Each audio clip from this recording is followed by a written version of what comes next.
working on my own as a personal trainer and just learning how to market myself, which I'm grateful for that job because I was just such an introverted person, and it forced you, if you got to eat, you're in an environment where you always have to look good and also train and help others. Yeah. And forces you to sell yourself, learn an incredible amount of stuff over there. First time I ever learned about thought mechanics and just how to control your thoughts and all these things. Just that was my personal development start.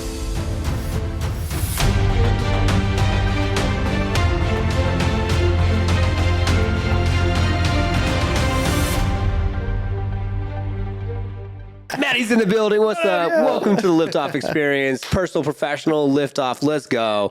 But I like to keep it a little bit organic. It's funny. I remember going on someone else's show, and they kind of did that to me too, or you could say for me. Yeah. And I was like, we're recording? Yeah. What's going on? Smooth, man. You like that? Great. Smooth as I've been.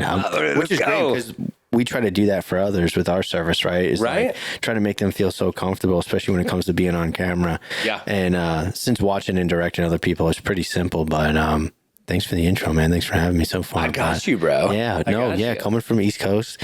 I'm from Long Island, New York. So it's an hour east of the city. Got it. Have friends now in like Queens and stuff. And obviously, the city was where we would go out and stuff. But the journey over here was transformative for sure. I've been living in South Carolina for the last 3 years. I got my immediate family down there. And I just say I pretend that I'm retired down there like them. And then I had to get, back to reality and out of that mindset. And lucky enough, I do business with my cousin Ryan and, the boys up in New York still. And, it came time to like make a big move. Wow. Literally. And no pun intended, but I'll get to that. And let's go, Brandon. And part of that was moving out west. I've been actually getting flown out here once a month for the last now year. I guess prior to this, it was 8 months at the time. And that was with, my family now, I guess family member, Christina Kelly, and Kevin Kelly. Shout out. Yeah. Shout out. Call Christina now. Also a free, injury and help hotline. For anyone that gets into accidents and stuff like that. I definitely shoot her a call. She's absolutely amazing at directing you to doctors and setting everything up there. So really kind-hearted person at the end of the day. Didn't matter what the business was. Took us on the wing and flew us out to make content for her. Wow. And just entrusted our vision, and it was just like, be creatively free. And we experimented with so many different things. AI was just coming out at the time, and we've been at the forefront of that in terms of like animations and stuff. And she just let us really be creative. And we got to test a new market. And like I saw what was going out here in Arizona from the East Coast, and it was just, the market was just booming, like seeing so many people do so many things around our age, and just I saw how things moved and like things coming to life, and it over on the East Coast, like it gets stuck, is what I experienced, where when you wanted to level up, it's just like it gets, money gets held in certain hands and doesn't move and budge, and you don't have that much freedom in certain degrees. And so I've been living down south for the last 3 years, and honestly, in terms of like being up to date business wise, like in my opinion, I wouldn't go to South Carolina to go and do business. And I like to keep that as just really home. Like I could have done business down there, but I'm really not. I'm just going to keep that where like I don't feel obligated to like go out and network or people hit me up. It's like I love that that's just my home away, literally my home, not home away from home. That's literally my home, and just like leave it that way. And so the journey over here was like when you came to the decision of just, I'm driving out west. Like I packed up the truck, talked to my family, obviously, and they've watched me do many things over the last 10 years. This was nothing new, the slightest thing. It was a definitely upward bigger move, where it's just like, I've lived on my own in New York, and then I moved in with them down south to obviously save a ton of money compared to New York. But I loved being with them. I didn't feel the need to, expand out, right? But 3 days on the road, 12 hours driving each day and different states. And it was so awesome. I was nervous at the start, you're just packing up and literally leaving all your resources, but I felt more comfortable with that decision because I have, connecting and flying out here once a month. I already had a pulse on it. I love to drive, man. I just, with you young man has your own thoughts, on this new adventure, this new chapter. It moved away from the nerve-wracking feelings and leaned way right over into the more excited feelings again, which is a cool part of life. Lift off. Let's go, bro. Lifting off. Let's go. Packed it up and just went with a suitcase, a backpack, and a couple bins of snacks and food, and just starting fresh. So wow, yeah, it's been exciting. I tell you.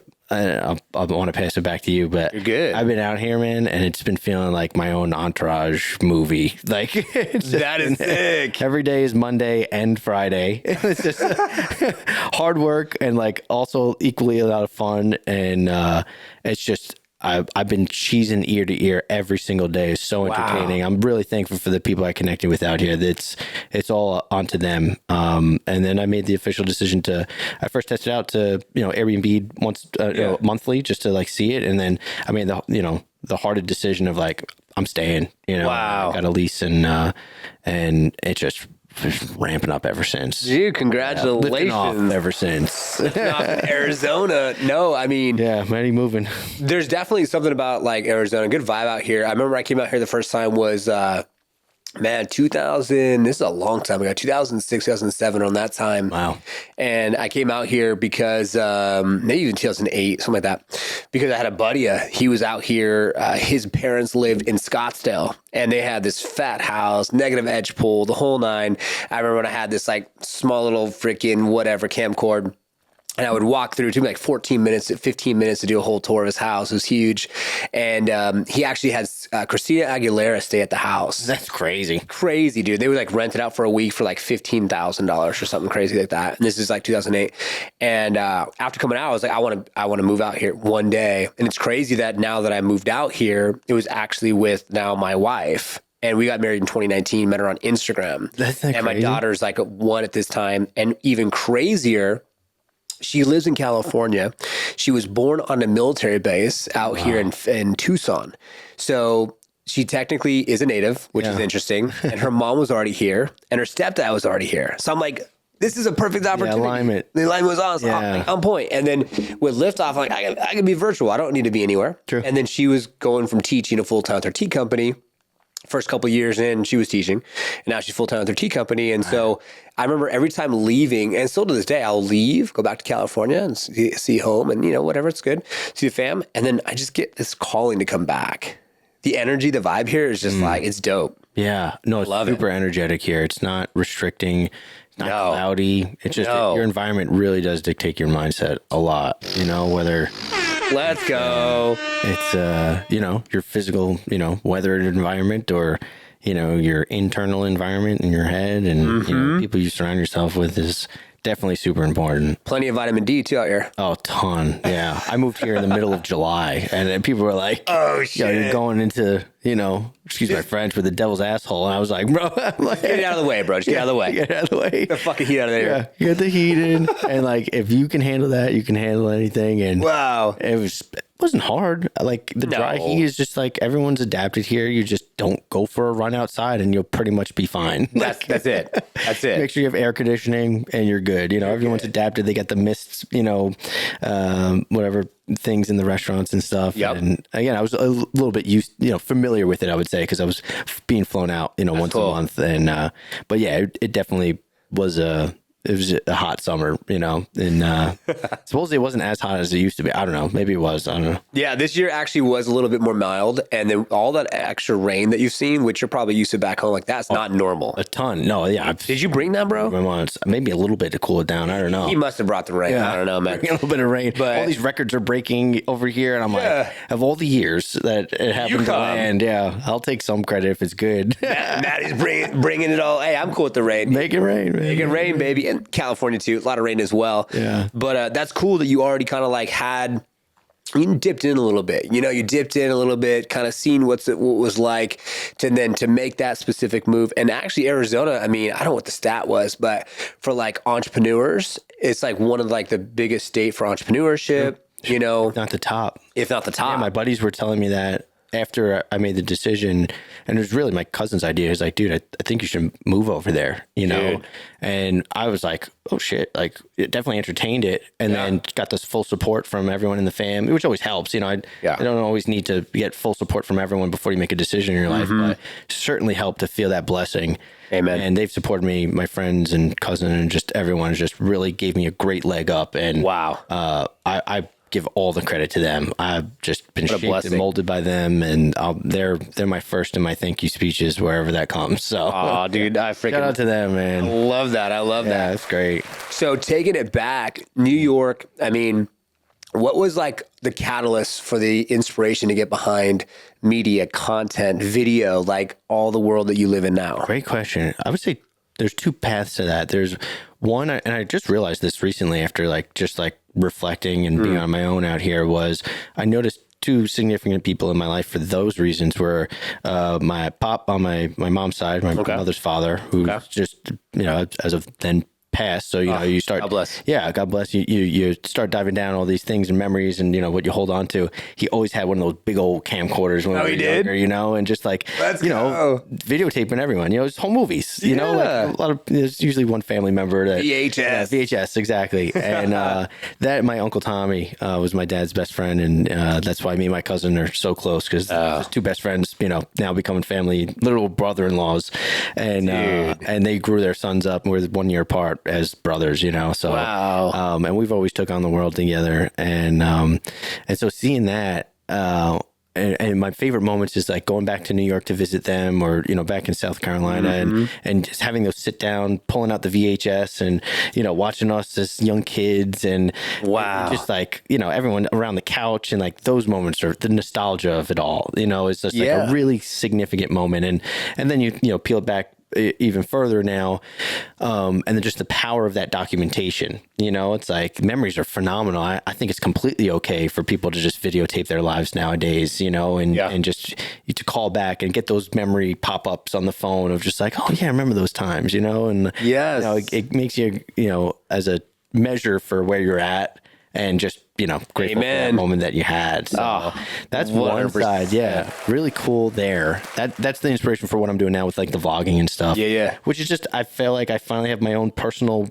skill set and preference that I can kind of like be okay with saying that I want to be known as that. You know, I've loved vlogging back in when YouTube first came out, and seeing like Casey Neistats and even Ryan Serrant, like when his vlog came out, and saw the power of that. And me and my friends would always like figure out it, you know, let's organize, do it for the vlog type of thing, you know. Do it for the vlog. It did give a reason for us to come together and create a memory intentionally, you know.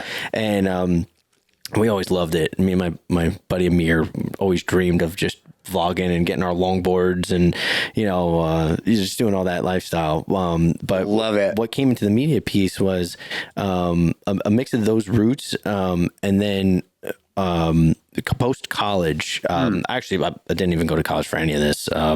This was just stemmed from just always being creative, and my cousin and I just having crazy ideas. And then we noticed we started making videos just for fun. We just loved like skits, and I guess arguably in those days would be called TikToks, you know? And one day we got noticed. I think my cousin reached out to we started to reaching out to companies, and one company reached out to us and was like, hey, we'll pay you a retainer to like make these videos for us. We're like, we can make money off of this? Like we were like early 20s, and we thought that was so cool, and like making money off the internet was just like so new to everyone, you know? And like even blew our parents' minds, you know? I can't imagine what they've been thinking this past 10 years. They've seen us go through many phases, and we've blown their minds more than anyone, I think, you know?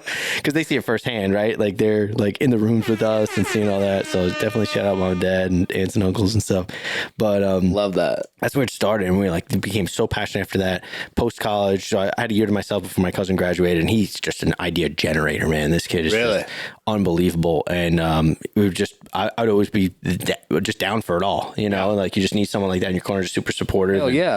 Bounce off it up. We already spend all of our time together anyway, so it's just like, you know, we've lived so many lives so quickly organically just because we spend a lot of time together, and it led into so many different paths and projects and experiences. We've done events, we've owned a music festival, we've gotten movies on Amazon, and just like seeing all that happen, all that experience really shaped us into, I think, now where we're at in our early 30s right now, with an incredible amount of experience, to be able to relate and consult and reflect at a relatively young age still. And that was the very long story short. You're good, dude. You know? So, yeah, I just like, I'm now at a point where I want to talk about all the stuff and all the shit that I've done, you know, finally, like finally speak on it and like, like talk about those experiences, because people have seen my posts over the years of just here and there, like, but it's not like I've been jumping on and giving context for it all, or like really documenting it in the moment sometimes, Yes. And, it's time to just like talk about the incredible shit that you've done, and no longer be too humble. Congratulations to Matty, bro. So, I love it. And I can tell with your passion, you're just like, you're ready. Yeah, you're ready. You're ready to get out. You're ready to do your thing. I mean, and y'all, social media is down below. Give the guy a follow. Shout out to the Liftoff agent team and family for doing all the edits and everything else behind the scenes.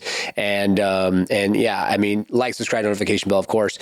But I just looking at your social media, looking at your Instagram, seeing what you're doing, you just have this interesting vibe about you.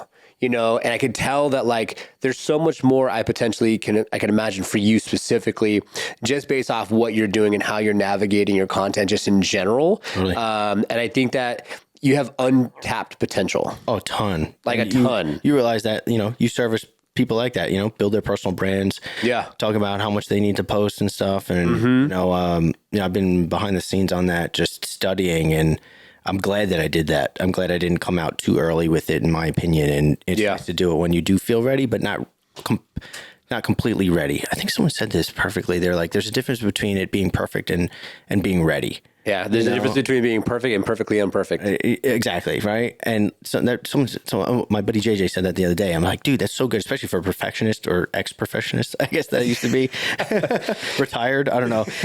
There's still moments, but cool to recognize that about yourself and just be like, yeah, just get it out there. And eventually you just start, giving less fucks over the years. And you have to, at that point, like my wife's ex-husband, he's in a lot of film production, and everything needed to be so perfect that it was hard because he couldn't get out of his own way. So I think that there's a level of like, just get out of your own way, and then the pendulum swings, and then there's me, and I'm like, perfectly imperfect. I don't give a fuck. I literally just put it out there and like, oh, dude, yeah, you're blasting. I blast. Yeah, you're blasting. I'm all over the fucking place. And so I get it. There is something to be said about maybe honing in a little bit more, because I know that the Instagram algorithm and Instagram in general wants more polish and head talk, and you can't really be loosey goosey compared to like TikTok, where you can like kind of like spray and pray a little bit more. You got to know your guys out there listening and viewing. Yeah, you do. Know kind of in your lane, and even for our clients that like at Liftoff, it sponsors our show here for the Liftoff experience, like we get them really focused, right? And a lot of them don't really want to put out a lot of extra. But I'm like, dude, I met my wife off Instagram. I met our old vice president off Instagram. I've had investors off Instagram. I mean, people that literally, no joke, send me $30,000 to invest in fix and flips that we have. Incredible. You know what I'm saying? So there's been, these things that have happened where the magic isn't always in the front end. It's on the back end. It's the conversations. It's this. No, it's true. And there's such an important thing that I know you'll agree to this. It's like, there's a difference between putting your content out there and kind of just having this window shopping type of experience where people come and they scroll and maybe they stay for a while and then either move on, or maybe they do like it, maybe they do comment, maybe they do DM. But then there's a real difference of like maybe it's sales experience, but like talk to them. Yep. It's like, it's literally an indicator for everything of just, only 7 likes. Well, if 7 people are in this room right now, that's a lot. Yeah. Like, it's like DM them. Thanks for liking my video. Maybe what feedback, or just like, hey, it seemed like that, you like this, I would love to talk. Yeah. Like, that's what I'm noticing now has been such a huge differentiator. And it's just all tools. Like, you got a $30,000 investment. Like, you never would have known this guy existed. Everyone's here on this collective internet space with profiles and reasons to reach out to them. It's no longer just a phone number and a phone book. There's just so much more context around who you're reaching out to. And moments like that can happen, you know? Yeah. And it's just wild to see that. And that's why I've been all for it. It's changed all of our lives. I also want to live the remote life, you know? 100%. I've been able to make a move whenever I want, wherever I want, you know, like all for it. It's what's now, it's what's in the future. And I feel like as AI starts to, change things, more and more people are going to be able to have that lifestyle. They're not going to have to do so much of the 9-to-5s and this and that and the heavy lifting because the robots can do it. So we can love that. We could do more content. We could do more remote life. And like that's I want to see people create and have fun. Dude, I mean, honestly, you want to live a long time, have more fun. Yeah. What they say, laughter is the best medicine. Amen. Right. So we just got back from Tucson a few weeks ago, Nice. and this is my great aunt on my wife's side. So, my great aunt-in-law, she's 90, right? She's 90 years old, just had her party. It was like a birthday party / reunion. This woman, I swear to you, did not sit down once. Wow. And she was the most happiest. Yeah. Just thanking everyone personally. I mean, and you're like, dude, what's the secret, bro? And she just is as happy as a clam. And she, of course, has little trinkets and stuff, and everything has a story. And she has all these Russian dolls. And you look at her, and then you look at her shoes, and it's almost like she has like these Russian doll shoes on too. I'm like, what the heck? You're really embodying this Russian doll thing here. She's adorable. But, you just look at it and you're just like, man, if you're not out there enjoying what you're doing, and it doesn't matter what it is, and what are you doing? Yeah. You really need to find that as soon as possible. And it takes a lot of trial and error. Oh my God, it does. A ton. And it's okay to go through that. It's okay to change your mind. That was a good thing to, I forget either where I heard it from, or sometimes you just think of it on your own. But I made that shit up now. Yeah. It's like, no, it's totally okay to change your mind. Like, but give it a good try too. Yeah. And it's cool to go through that. The amount of shit I've done is crazy. I was selling chocolate fudge at one point, doing carpentry, doing shelving. Holy shit. Just all types of things. I owned a restaurant for a year and a half. Really? In New York. That was a wild experience. That broke me down. And I did that for those reasons of just like, okay, here I am marketing these business owners. What's it really like to be a business owner? And I've had an incredible amount of empathy for especially restaurant owners, but you learn a lot of skill sets that can relate over into other businesses. Yeah. So I could be a better marketer, you know? So that felt like 87 jobs in one. Wow. You're the cook, you're the accountant, you're the, I get it. You're wearing 27,000 hats. My gosh, what else have I done? 100%. A ton of other things, but you use that, and then you finally, and everyone's on a different timeline, but you finally find like, okay, I keep coming back to this, or maybe it is just right now, I just do have a good skill set in this, and it's not my full preference, but I see how much value it adds, and the return of that makes it worth it. Amen. So I found myself to get pretty organized as a person compared to those around me. And I like to strategize and dive deep in psychology and why people do things. And I found that to be a great value add to any team that I'm on. I love that. And that's what I found. I really feel like it's getting closer to, what your passion is. And I'm obsessed with psychology. Once you go your own personal development path, that changes your own life yourself. And to have that serve other people is where I'm currently at. So it's a cool revelation. Dude, I love that. No, it's 100%. It's like, and all the things that you do help you, not just with your character, but like when you meet like a restaurant owner, or you meet someone who has done the things that you have already done, it's easier to relate to them. Or if you need to do something in your own house because now you have those skill sets, it makes a big difference, and that's awesome. At least you have the opportunity to try all those things. And I can relate to you too, because I've done, whether it's, Monument Car Parts to Costco to Safeway grocery store to selling sneakers to selling cars. Like, I'm right there with you, and being in the union and being at a shit factory, digging in a hole to, it's like you do all these different things. You're like warehousing, right? Yeah. And then you like get to a point where you're like, oh, okay, cool. Cause I think that like, everyone out there, and if you can relate, give us your feedback. We'd love to hear from you. All we really want to do is be able to do what we love and then add value of some way, somehow to someone else. Right? Yeah. How do you make someone else's day that much better? Yeah, how do you fulfilling? Exactly. Yeah. And I think that is fulfilling for me. Like, and just to give context to y'all out there, like, we met, right? And you were helping out Jason. Jason's on our other podcast, Real Estate versus Technology, fitting for the real estate space. I told you about how, hey, he said, hey, vlog your life. I did for 2.5, almost 3 years on YouTube. So we're talking about potential opportunities there. And it's so fitting that like you wanted to break out. You want to tell your story. You want to get 2026 is here. And the fact that I get to be a part of that process and be a catalyst in that growth for you, it makes me feel like I'm doing something right. Yeah, man. You know what I'm saying? I'm grateful for you, man. No, thank you. I'm grateful for you too, taking bro. the time to do this. I know, of course, and we all know everyone's busy in their days and everything's on their mind. So I'm very appreciative of anyone that carves out any time for me in one-on-one.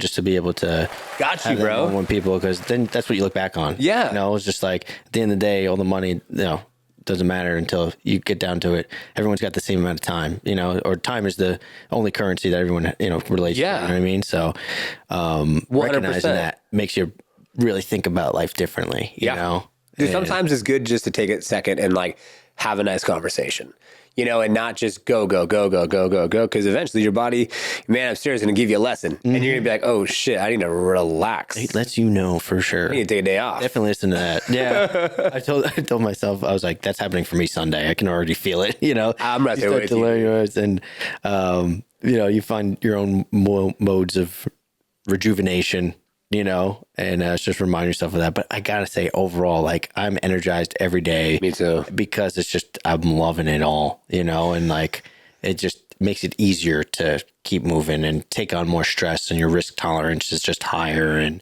it does depend on your mindset, who you're around with, for sure. Amen, dude. That's why I did a post this week about it. I said the difference between being in alignment and not being in alignment with what you do, like working a 9 to 5 that you fucking hate, or doing something that you love. And when you come down with like a cold, you have so much more energy when you don't feel 100%, because I don't feel 100% right now, but I'm in alignment. I love what I'm doing. Yeah. And I would never go and veer off or cancel any type of meetings. Like I'd rather say, okay, I got an hour, I'm going to take a nap. Yeah. Hydrate and then be ready for that next meeting. Correct. Because that's just how I roll, because I love what I'm doing. Yeah. And it's like such a blessing. Like, you start off, you would just die to meet anybody, die to have any type of client. And then you get to a point where like now it's coming in more consistently. And now it's like, I'm not jeopardizing that shit for nothing. I'm going to meet anyone I can. And I'm going to make sure that I show up with freaking a smile on my face and the best energy I can. Yeah. That's so important. And it's also more conscious for me too. It's like when you get into something new and your mind gets taken a million different ways, like remember to take care of yourself for sure.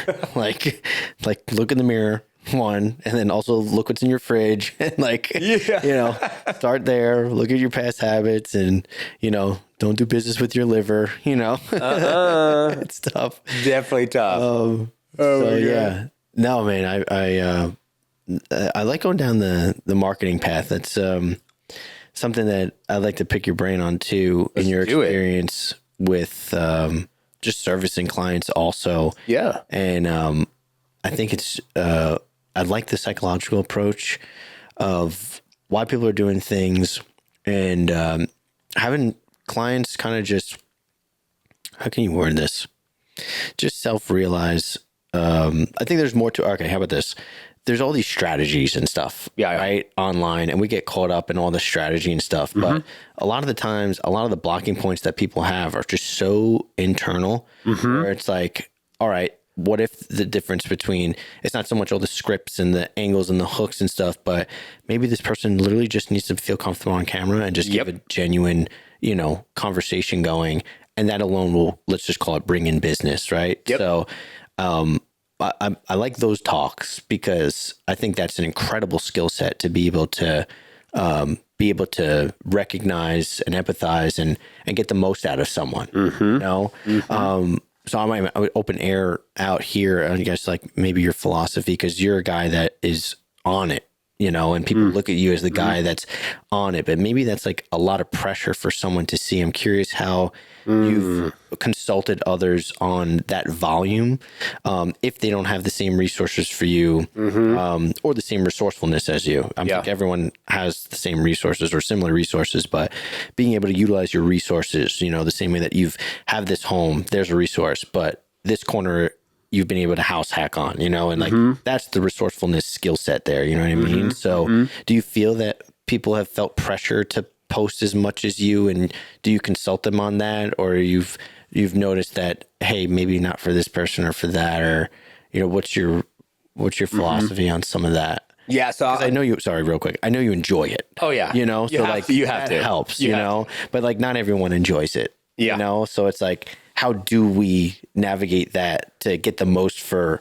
others? Yeah. I love that. That's actually a really good topic. I appreciate you because I like this to be a conversation. So I love being on now the other end. So now, okay, I'm being interviewed. Okay. Yeah.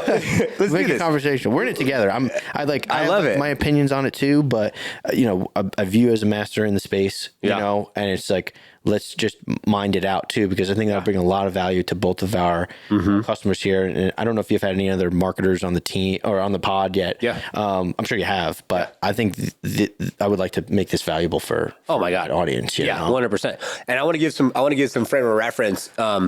When it comes to me, so we have the Lift Off Experience as one podcast. I film only on Fridays, and the team does all the behind the scenes, the editing, everything, the SEO, the thumbnail. So shout out Bren and Wellburn. So it's Bren. He's on the pod with doing a lot of the stuff. Shout out to James. Shout out to Raineth. Just a few people that help on the back end. So basically Fridays when we have an episode of the Lift Off Experience, and then I film on Wednesdays for Real Estate First Technology, and Friday that episode goes live as well. And then I have the Lift Off Agent YouTube channel. So these are 3 different YouTube channels, and that's going to be for content just specifically for real estate agents on helping them maximize what they're doing. Plus I have the short form of that. Plus I have the short form for this podcast. And plus I have the short form for Real Estate First Technology. And then my personal stuff, the Mr. Liftoff stuff, is all me personally. And I'll put out 2 to 3 videos, short form head talk on throughout all my platforms. And then I post on stories every single day on every single platform. And then I have like team members that help with like Real Estate First Technology that does stuff on that. So not to make your head spin, but it's a lot, right? Omnipresence, Grant Cardone. Now, when it comes to like the answer to your question, I'll give you a story. Sure. I love storytelling. Okay, so this morning I met with this individual, and her name is, and I met her this morning, and she's awesome.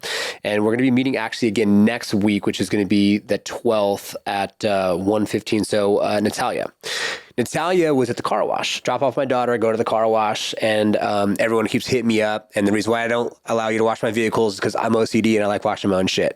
It takes me back to like appreciation of like I used to wish I would have just one of the cars that I have compared to all 3. So I'm washing it. I don't need to have liftoff on my truck, but another lever of leverage, right? Why not have it on there? So this girl, Natasha, reaches out to me. I'm getting hit on. Yay. No, I'm joking. I'm married. And she hits me up and she's like, hey, I know this is kind of weird, but I saw you at the car wash and I saw your truck and I'm curious about what Liftoff Agent is. And I thought she's a real estate agent. Oh my gosh, she's a real estate agent for sure. She looks like it, right? And she has like luxury homes, all this type of shit. Meet her today, and what she does is she does luxury consultant for builders and also fix and flip. Wow. And then I'm going to tie this into you too, because this is crazy that you even asked this or said this. This is awesome. So I'm talking to her, and she has like more of like a luxury kind of like glitz and glam Instagram. Okay. She's easy on the eyes. She's cute. She's done very well for herself. She's done some events. And so she has like this cool, like looking brand. And I don't know if I want to, how deep, I was like thinking about the team, like, how deep do I want to go on? Do I want to show the footage of some of her stuff? We don't have to show it, team. So I was just like, okay, I see that you're on Instagram. I see that you have your YouTube channel with no videos on it. And I see what you're doing with this consultant space. And I said, think about Alex Hormozy, who did $1.6 billion in one day. What was he doing? Education. I said, you want to educate these people from the perspective of you are the concierge, which is the person that's just going to make sure that everything runs smoothly. You want to build a custom house? You reach out to Natasha. She gives you the plan. She talks to the builders, and she's your liaison, right? So it's going to take 2 years to build this house, a year, 6 months, whatever. And she'll let you know all the updates. So, there's software, there's education, there's so many more pieces. So I said, you don't, as an example, you don't have to be me, but what you can do is you could start doing long form content and start doing more educational pieces, because why? People buy from someone they know, like, and trust. Go deeper with that, and then let people start to say, if I want to build an ADU in the backyard and I'm looking shit up, am I finding you who's going to tell me exactly what I need to do. You need to be 20 foot setback from the back wall. You need 5 foot from the side wall. You could do 2 stories because this is a 2-story house. I need to learn this shit. Why aren't you educating people on that subject matter and get yourself away, remove yourself. Someone's going to steal my idea. I don't want anyone to know what I'm doing. No. Let the fuck, and she wants to go all across the nation. I said, if you want to go across the nation, I said, just get out there, educate. You can do a school network. People could pay you for training. You can then put together like a generic calendar to how long it's going to take to build an ADU. You don't want to do ADUs. You want to do maybe $5 million homes, or you want to help agents that has a buyer for a home this home, it took me 5 years and we've been renovating. Well, if I had maybe 500,000, 100,000, 200,000, whatever the number is, and I had her and the agent, we could have put together a plan because she has all these relationships with builders and painters and stagers and whatever. Then I get a discount from the services. I pay her the difference of the discount. Now I get my house renovated and I check in with Natasha and she tells me exactly what's going on. So after going through all that with her, she's like, I'm interested. Now she's not in real estate, but I said, hey, here's another leverage. I said, and she said, do you have anyone that can potentially film? Do you know people, blah, blah. Matty came to my mind. I was thinking directly to you. I was like, maybe I can connect him with her. Because I said, you're going on these job sites, $1 million homes, $5 million, $10 million homes. Show it. Go to the job site, show it, and do an educational piece. Get it to our team or, if you edit, whatever, and then we'll get it out there on YouTube. And then do a video to blog and then do a guide and have it on your website. And so she was like, I love this. So now we're working on how we can work together on this opportunity. Nice. And to bring together full circle, we do anywhere from 14 to 20% referral fee. So I said, if we build out your network so you can train and educate people on all the thing it takes to, because a majority of the people are at 2.75 because of 2020 and COVID, they're locked into these interest rates. They're not selling their houses. They're doing more remodels. So if she's the liaison to help all these people with these remodel opportunities and she's educating, and then they're like, you know what? I don't want to do all this. It's too much. Let me just reach out to the person I learned this shit from. And maybe it's an agent who tunes in. Who's behind the magic? Liftoff agent. What does she get? One more lever as a revenue stream to get referral network money because people see that we did what we did for her. They see that it works. They want a website. They're in real estate. Boom, now we make money, right? So I had to. So I hope that answers your question that like you don't out there need to have 3 different YouTube channels, 2 different podcasts. Like for me, this is a passion project for the future that my goal is bigger than Joe Rogan. And I want to get into other type of topics to get people to explore outside of their religion, their ideologies, their family's ideologies, and what they think they know. What you know is what you know. And I 100% agree with you. And imagine you learning something different.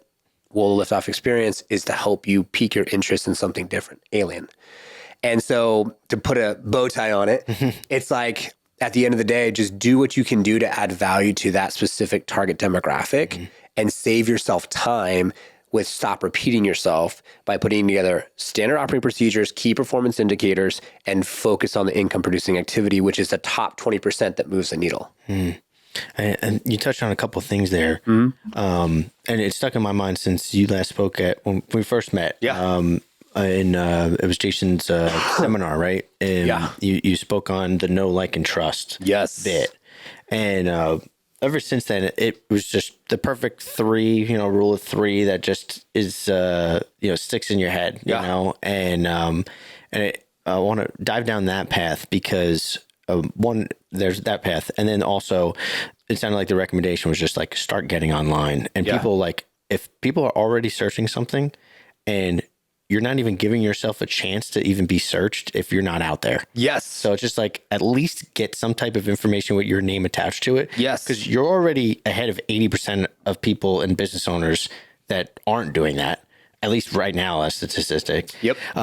You might as well give yourself that chance, especially with, as we know, with chat and, all the search engines and AIs. It's, just like, it's all getting linked together and people are looking for answers, and give yourself a chance to pop up as the answerer, I guess. That's always number one. I love going down that path of just SEO and just like, hey, there's probably a top 10 FAQ in your niche. Just answer those questions on video and give yourself a chance. You know, that's just basic baseline recommendation. And you know your shit, you know, it's just like, it's pretty simple when it's thought that way.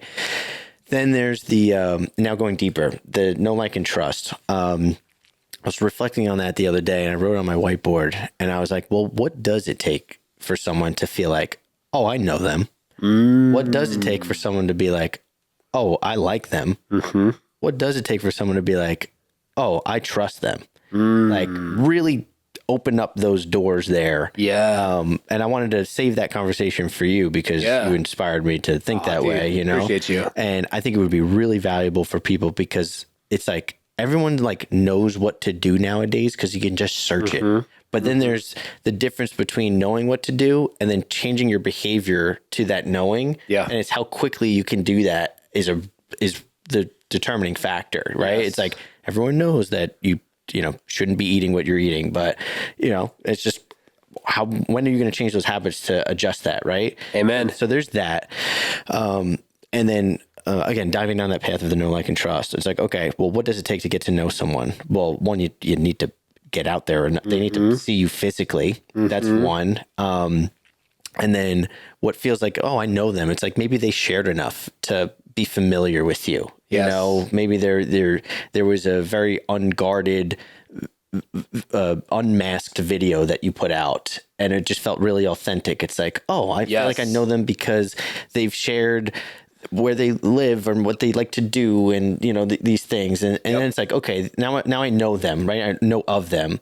Then it's okay, what makes me like them? Well, maybe I relate and share a similar interest, you know, based off of what they shared. And, you know, we align on, you know, whether it's a religious path or you know, a philosophy or something like that. Like that makes me like you. Like I like people that I can go and maybe have a Guinness with once in a while and play guitar, right? It's just like Guinness instantly, right? Like, and then you think, okay, well, what gets me to trust you, especially with like online trust, right? It's just like, it's already, there's walls up more than ever, right? Time. You know, and you should be navigating it safely, obviously.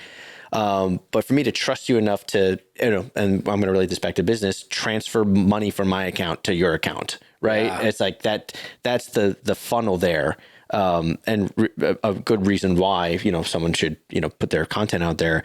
That's what I've currently reflected on. Right. And it's just like, well, how do we do each one of those? And the only thing I've thought of is just like, practice getting yourself out there, but with a certain intention. And I'm trying to organize it in a way it feels actionable. Where it's just like, hey, what's the list? It's like, did you talk about your personal life? Did you talk about your, you know, hobbies? Did you talk? It's just like, okay, like there's the topic list, make videos on that. You know, what's the like part? All right. Did you show this funny side of yourself? Did you filmed yourself at an event that's no longer in your business suit? You know, you look a little bit more human. You show your family, right? Your family time. And then you go in for the ask, you know, it's just like, hey, you know, here's this free PDF, you know, it's like, oh, I'm starting to trust them because, you know, it's like, everyone's like, what's this imagery of like, there's a scared, you know, stray dog, you know, it's so guarded at the start, but if you slowly start, you know, feeding it free water and milk and food and stuff, it starts opening up and it's trust comes from a continuous habit that, you know, a good habit, you know, a good feeling that happens. It's like, oh, I'm starting to trust you because you're consistently showing me this value, this trust, this warmth, maybe, right? And then you see all those videos, the most touching videos ever of just like the scared stray dog, and it becomes this happy puppy again, and you know, just wagging its tail. But it's that step, right? And I'm kind of viewing it that way. And I literally just uncovered this on this podcast right now in that imagery. So that's why I want to save it here.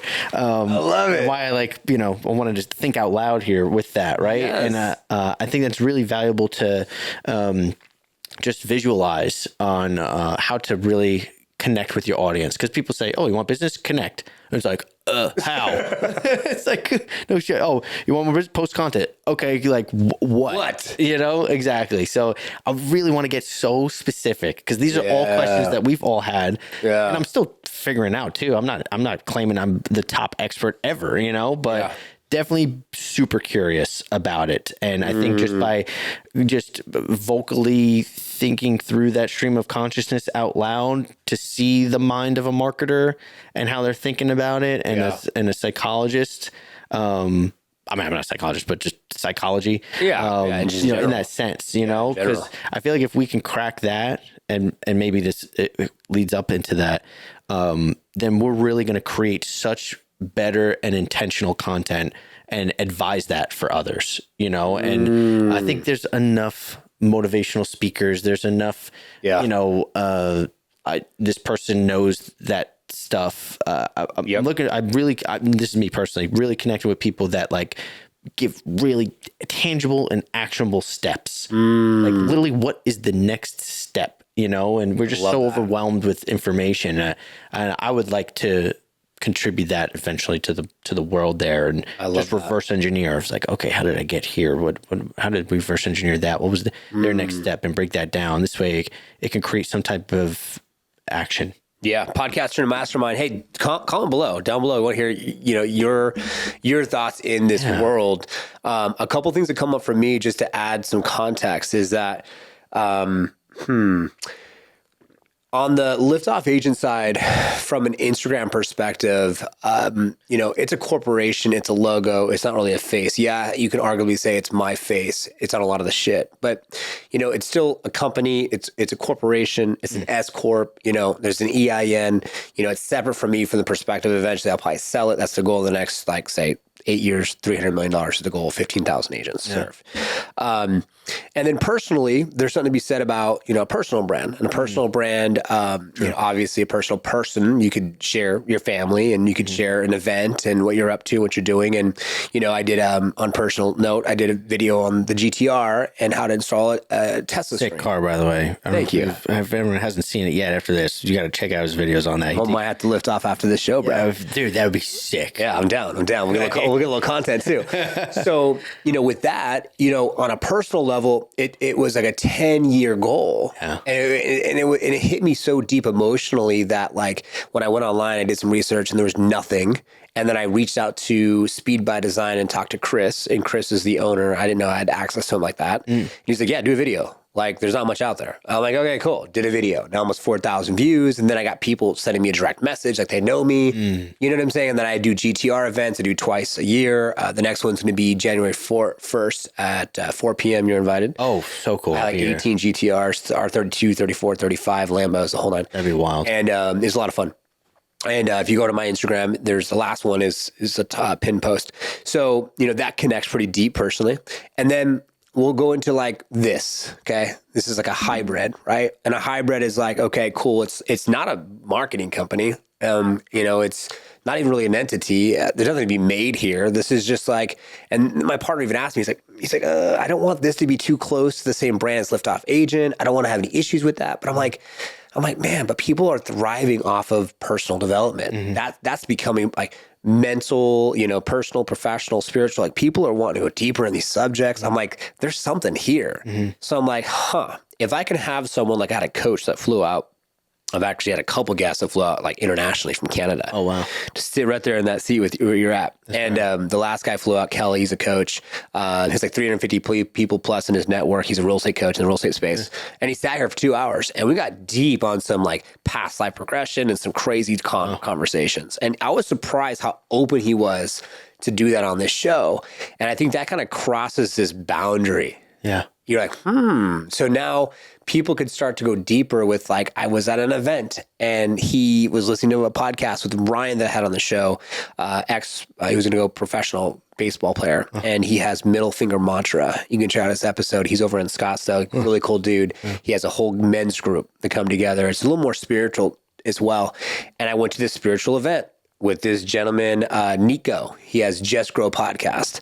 And next, you know, I'm at the spiritual event because Nico has the woo and the do.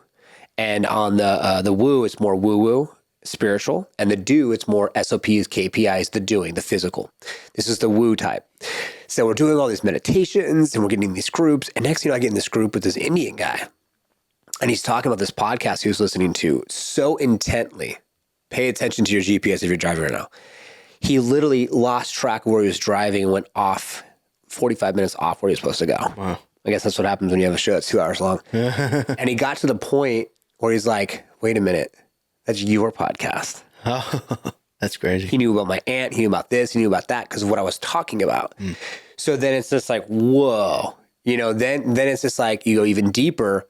But the catalyst is the podcast, not so much my personal content. So it's very interesting to think about the blend of it. And that's why I like my personal Instagram and I share what I'm doing, not what I'm eating. If I share what I'm eating, it's because I track on my FitnessPal 1,900 calories a day.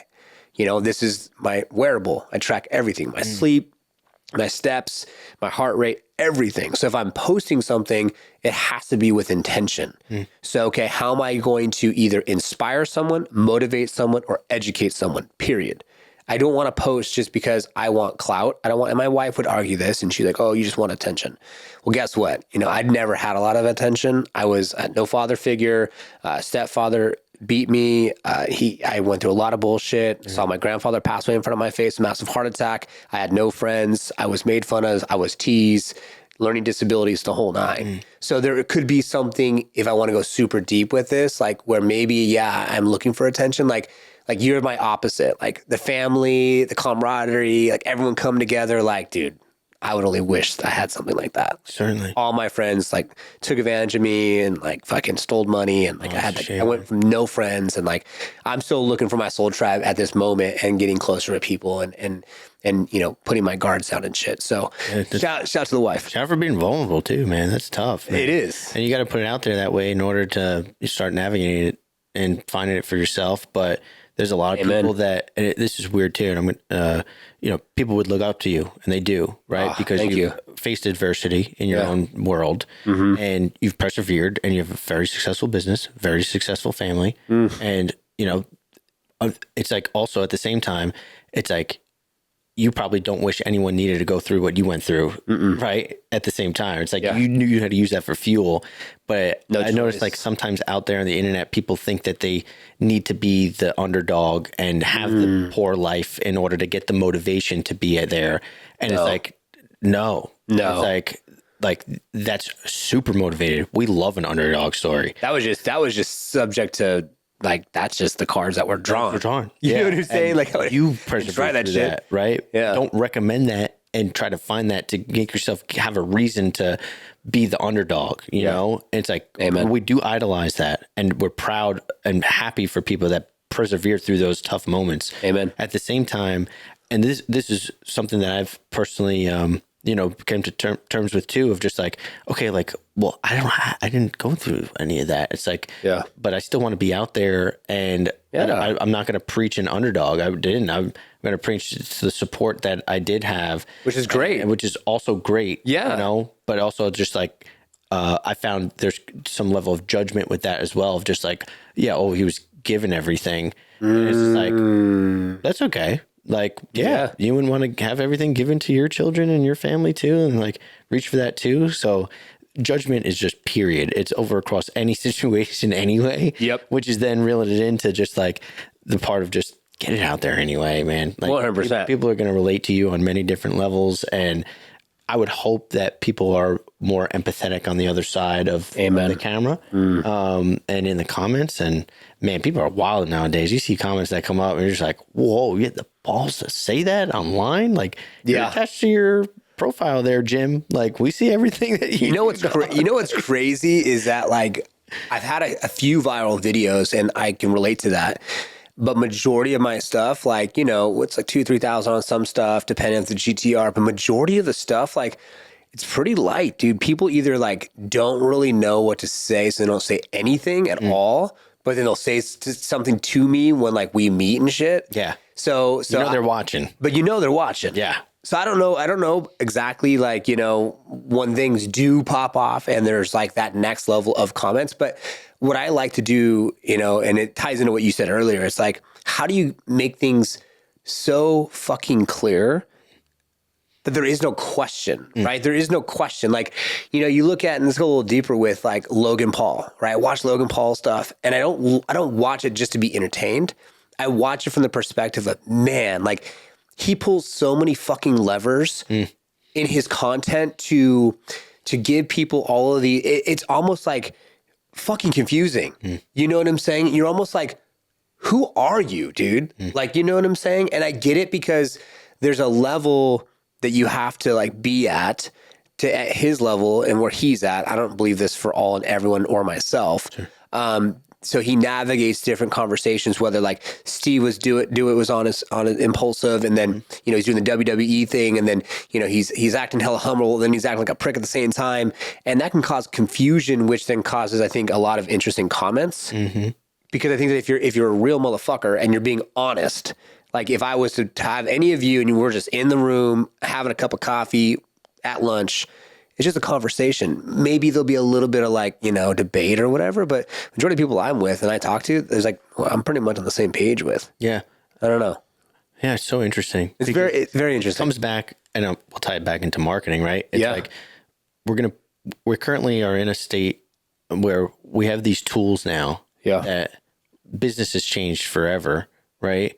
And it's like you can go the vulnerable route to get a reaction, to build up your data points of, you know, these people like this, you know, maybe I need to talk about that. And then maybe that leads into your own clothing line or something. You know, it's just like there's an opportunity out there. And again, I'm just coming from the social media realm right now. Yeah. But there's a ton of other things I'd like to do, you know, like, right. You know, do with what you're currently interested and passionate about. And that the energy that I was trying to bring over here was that East Coast energy at the start, where it's just like, I've been working with Arizona, it felt like, for a year now. And at the start I was like, it's a whole nother world out here. And I think it's because you guys don't believe in time zones. We don't fucking change our time out here. But it's something in itself. And I was like, all right, I'm going to, you know, be Mr. East Coast and bring that in. And then I noticed that everyone actually has an energy here, and it's different than West Coast, certainly in LA. And I definitely bring some type of energy here that I like to, literally, pun intended, get things moving. Hell yeah. You know, it's like how quickly, like I said before, between like, you know, or hear about something to like getting it done or doing it. Yeah. And of course, struggling with your own procrastination as well at the same time. But yeah, I like to have things move fast, but, you know, intentionally at the same time. Yeah. You know? Agreed. Cool thought process there, man. Yeah, I don't know. A little tangent. Yeah, we did go on a little tangent. And just to tie it back to what you said earlier, just about like, you know, the know, like, and trust. I think, you know, tie it back to that. Yeah. When you guys are out there, just to end this segment, when you're out there doing what you're doing, just post things out there that I think that, you know, can add value. Whatever you do, just add value. Yeah. And, you know, if it's telling a story, people love storytelling. That's no brainer, especially on stories, Instagram. Yeah. And as you add value and tell stories, and then you document your journey, whether you're losing weight or stop eating junk food or stop smoking cigarettes or stop drinking alcohol or whatever it is, get your faith in God, and you're going to, you know, religion, reading the Bible, whatever it is, just like, what is your findings? What calls to you? Like, what makes the most sense? And then just, you know, share it. And then people connect with you. Share it and study it. Yeah. Yeah. I think it'd be cool to study what gets put out there, and, you know, study yourself while you're doing it too. Being like, oh, actually, I'm super energized doing this, but it may not be a topic that I didn't even think I was passionate about, but it's working for the end being. So let me go down that path a little bit more, versus like, I just love talking about this new video game and I'm getting no like or views, and I just do it because I simply love it. But by doing that, I have the energy to then go do the other things. And it's just like, not everything needs to have a massive amount of viewership and commenting and whatnot. So I think that's just a good self-reflection too. Amen. 100%. So I want to go into, for our next segment. Sure. It's on your sweater. Move. Movers, man. Movers. Yeah. I like with that. A Z. I like that. This was started in New York. It was me and my cousin Ryan. And this was the start of, the rest of our lives. We were post-college. Ryan came out. He's my idea generator. And just big, huge, monstrous thinker. Just massive, like otherworldly. And I just fully support him in anything that he's ever thought of. And it was just so entertaining too, to just, first I was like, oh shit, do I need to think that way? And I'm like, no, you take the cake, bud. Like you keep doing that. That's your lane. Yeah. I'll help organize it and just help support and get it done at the same time. And, anyway, Movers stemmed from, the energy. I'll explain the logo. It's a spiral light bulb. Spiral, for fun, right? Spiral. Everyone knows this one, just kind of the Archimedes spiral. What goes around comes around, just good energy. What you put out comes back. Karmic, things like that. Yeah. And then the light bulb representing ideas, obviously, and connectivity. And we just loved the ideas that were coming out. They were so original, so unique. We were the guys that were just literally just all original content. We didn't like go the viral route and, the easier path per se. And just the original ideas of turning nothing into something was just incredible to watch. And me and Ryan are two different artists. Ryan's able, in my opinion, to take a blank sheet and make a whole new world. And I can't personally work off a blank sheet, but once that world is set, then I can get creative working off of, I need the building blocks. Okay. So I was much more of the artist that, would be able to look at a sculpture and draw it, look at what was already there. He didn't need that. It was already in his head. Wow. So two different brains there. Yeah. But also both like really good at math and analytics and organization. So we both have our strengths. And so by now you have a context of the type of people that, how we think and how we operate and the viewpoints that we have. It came to, he just graduated college again. He's a year younger than me. And he came back with just this energy of just like, I'm ready to do big shit. And I was just like working on my own as a personal trainer and just, learning how to market myself, which I'm grateful for that job because I was just such an introverted person and it forced you, if you got to eat, you're in an environment where you always have to look good and also train and help others. Yeah. And, it forces you to sell yourself, learn an incredible amount of stuff over there.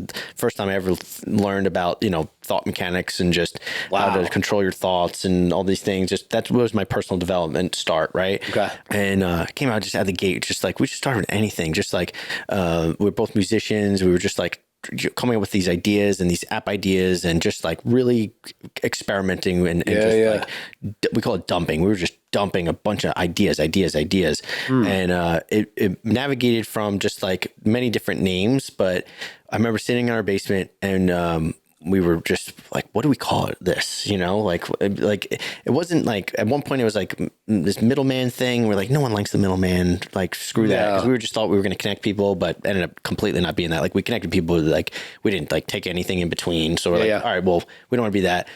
And eventually just, it came out to Movers and it was with an S at the time. Okay. Obviously, movers.com is the most massive moving company in the country. So that domain didn't work. Dang it. So we're like, all right, what if we throw Z on it? And sure enough, that was available. So we were like, all right, let's hit it with the Z and just let it run. Okay. And we were just constantly reflecting. It was very philosophical at the start of just like what we wanted to do. And we just knew we loved ideas. We loved being creative. We loved just making little movies and playing music. And, eventually it led into finding more people like that. And then realizing like, wow, everyone's kind of a lone wolf. There's a bunch of little niches and cliques, all over where we were in Long Island. And eventually we ended up finding one person and this person, and the group started growing a bit, because we were just like encouraging these environments to be creative. Okay. And you have an idea, and people like we've met, they were like, I thought I was the only one on the planet that had these ideas. And like, we kind of just created that environment, just like, nope, not alone here. Just sit in the same room. You want to work on your shit? We work on our shit, or, let's work on things together. So I like it. Incubated just this like house of just, and not even creatives in the sense of like, you need to be artistic. Like people were just having their moving business or their, whatever it was, and it wasn't always business oriented. It was literally just, Ryan came up with the term. It's like a puzzle for entrepreneurs. It's just like That's cool. You make it what you want to make it. Right. Which is also very artistic and art and Hollywood. In the eye of the beholder type of thing, right? Yeah. Whatever your perception is and what you want to come in is what you get out of it. Some people came because they just needed friends in a comfortable environment, That's cool. And that, sure enough, created the massive support system for people who are like, okay, I don't feel like I have the risk tolerance to be an entrepreneur, but I will buy all your cookies. I will go to all your shows, and that is equally important. And, So it kind of just navigated that way. It started with just a group of friends, you know, and just like being silly and just having fun. That's our favorite side of ourselves. It's just, just like be really open and playful. And then we learned about business and servicing and getting clientele. And then it came to, all right, movers, like defining what a mover is. You know, we wanted to create a world of movers because we believe that, you know, these types of people just, you know, we haven't, not that we haven't found them, like everyone's there. It's just like you don't, when you get to identify with something, it kind of just changes your own perception of your head. So like, we like to remind ourselves, like, no, I'm a mover, you know, it's just like, I'm someone who like literally makes moves. Like I take action and I'm someone who's working on myself, someone who's like, you know, keeps the door open and invites people in. And, you know, you're just like a generally good person, you know, and it's different than an entrepreneur. It's different than a business owner. You can and do that. So it was also, you know, our branding stamp of just like, oh, I want to be a mover, you know, someone who just like equally makes moves happen and pulls people together. I love that. You know, and I would consider you a mover, Norm, you know. I'm like, feeling the vibe, dude. Someone who's just energetic and, you know, brings that energy out, you know. Yeah. So it's cool to be associated with a group, you know, also and have that support system.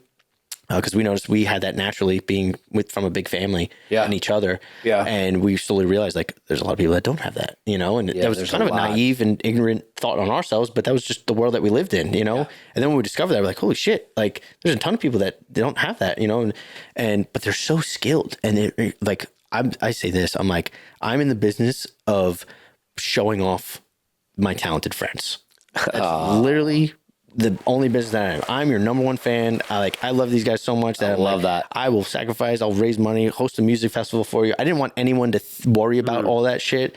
And I still am on that path. If it were up to me and, you know, the universe graces me with, you know, all the money in the world that I need, like I would make it come to life that much faster. You know what I mean? Like, that's what I know what I'll do with my money.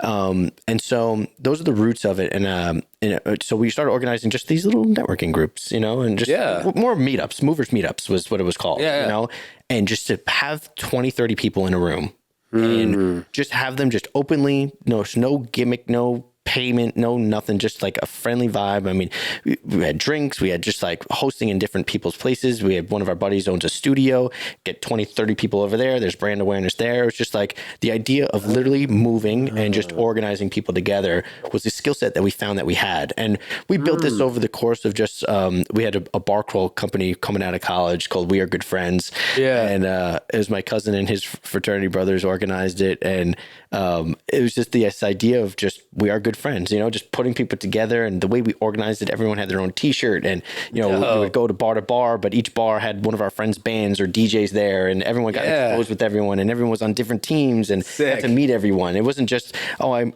at this bar crawl and I'm stuck with my friend that I already know in the corner. Like it forced people to meet with each other. And I'm telling you, that's coming from possibly the most introverted people ever. Like we just always had each other and we were just like, oh, I don't want to go talk to that person. You know? But when you work with other people and you find other people to do that with, it, you feel more comfortable, right? We just started organizing these meetups, man. And I got to see for the first time ever, just the power of the people, the power of just like minds and what, and I use this example of just focused energy, right? There's a lot of kinetic and chaotic energy that can come from that. And little, you know, side things happen and businesses happen and great. But we're like, okay, how do we direct this into something now? What can that do? Right. So I use like the magnifying glass method, the visualization where it's just like you have all these rays coming into a magnifying glass. And when all of them get focused onto something, it's so intense that it can burn through stuff, you know, and it's just like, here's all these people coming in as the rays. And then what happens when we become the lens and focus it on something? It's so intense. Yes. And you know, that energy is so strong, right?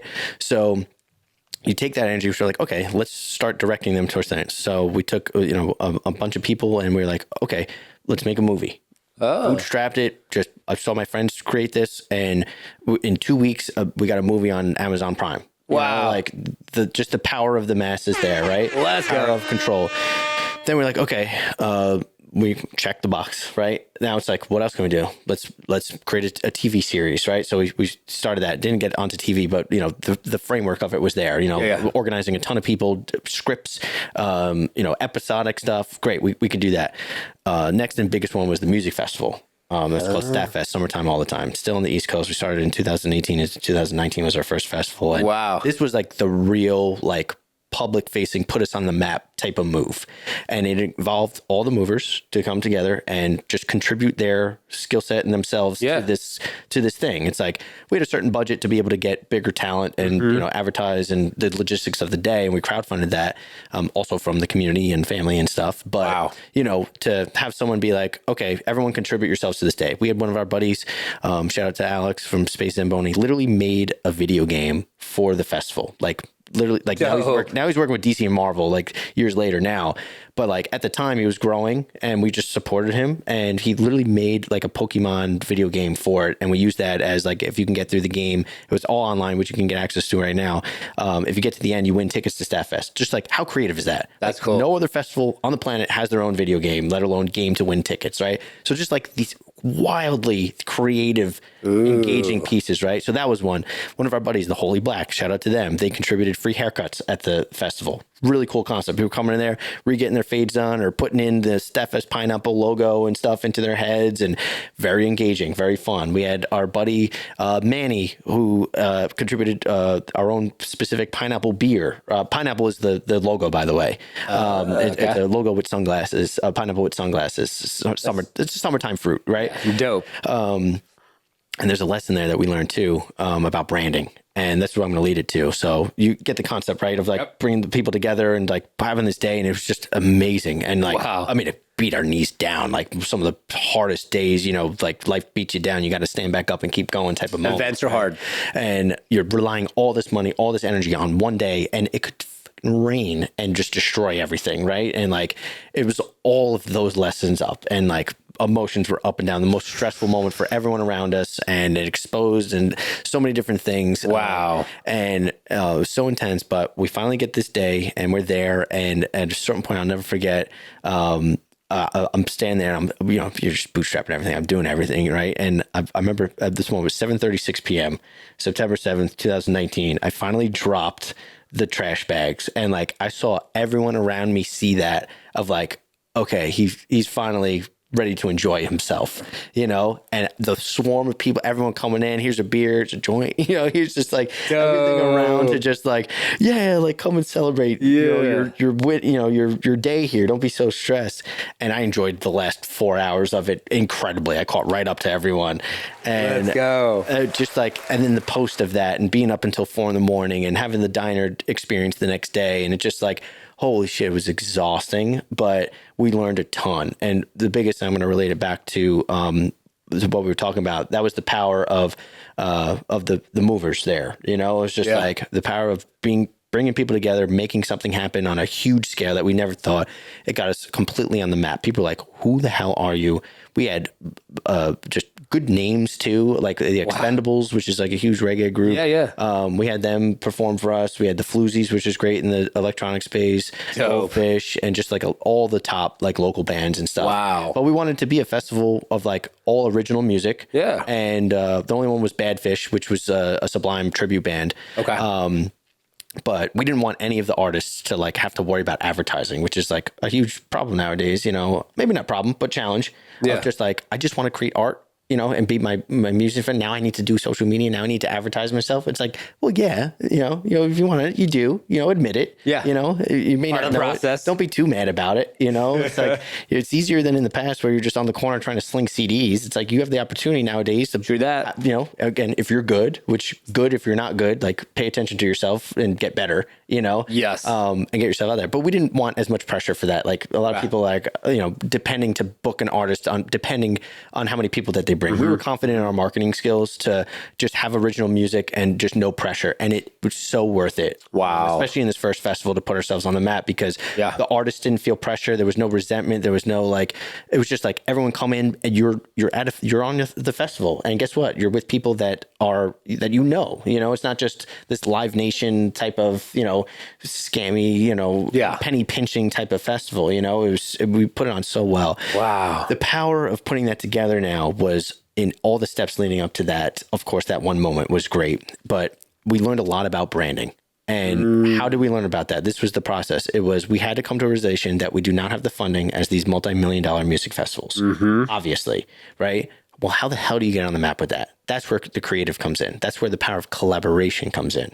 And that was the key, right. So organize people together, money. Yeah, sure. Advertising dollars, great. But if you somehow are able to use your words and experience and energy to organize 30 to 100 people to just talk about something all the time, it's going to get out there organically, and it's going to equal the same amount of monetary dollars in advertising.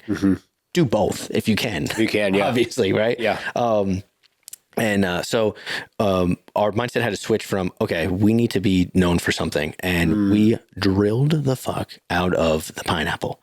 That was the sticker marker, the brand associator for the entire festival, to where we had the pineapple beers. We had we would dress up 30 people as pineapples and raid towns on Friday night and pass out flyers for Staff Fest, like heavy guerrilla marketing. So it's like in the war zone, you have the soldiers that are on the streets, organize them like, all right, we got a team out here in this town, a team out there in that town. We were blasting online with all these original skits that just like, we called it the pineapple invasion, because we were just invading, and it was just like this whole like creative theme, and people like such like big brand thinking, big like public like guerrilla PR moves that like major companies would nowadays like use, and so we just really were like, we're going to be the best known pineapple festival on the planet. And like, not pineapple festival, like we're going to, that was the thought process of the time, like no one's going to go to a pineapple festival because no one loves pineapple that much, I guess. But just like drill that in to the point. And this was the key, was that people saw a pineapple in their everyday lives and they would tag us, right? We got that brand association so tight to where a commoditied fruit during a summertime instantly brought up our brand. That's like, we are the pineapple. Like, there's millions of pineapples, way more opportunities to think about a pineapple, consume a pineapple, than it is to think of a music festival. Yeah. Right. So that realization just blew my mind. And we just kind of did it, by accident, of just like, we were just thinking creatively. But then like reflecting back on it and reverse engineering that, it's like, okay, now I'm obsessed with behavior psychology. And it was like, well, how can we get you associated with something that happens every day? And there's books out there that I've read that have like done that. Like, I think Folgers was one of them, like they have the signature all the way down to like opening up the getting the tin can just to get the smell, like, there's intention behind all of that. Right. And so it's like, now I think that way. It's just like, okay, great. You have your business, and here's an example. There's a diner in Long Island, and there's a cow in the front of it, a cow statue. And yes, people know it as like Mammy's Diner or Mama's Diner, whatever it is. But people think of, the cow place, right? It's just like, that's what people are remembering. Yep. It's like, drill that in, it's like how you're remembered, how you become top of mind. It's like, I think they know now how important that is for them, but it's just like, here's this logo. But it's just like, did something happen that you can become known for or want to associate with, that people can think about, more often? And I became obsessed with that because it shifted everything. And then it put us on the map to the point where the only other music festival on Long Island that everyone knows, literally had to sit us in a room because we were considered a threat to their music festival. Because normally with music, it's like with artists, you need a certain radius, and time frame so that you don't steal tickets away from it. Rightfully so. But these were local bands, and they can gig in a bar, they can gig anywhere. They're not contracted. But major acts, act that way.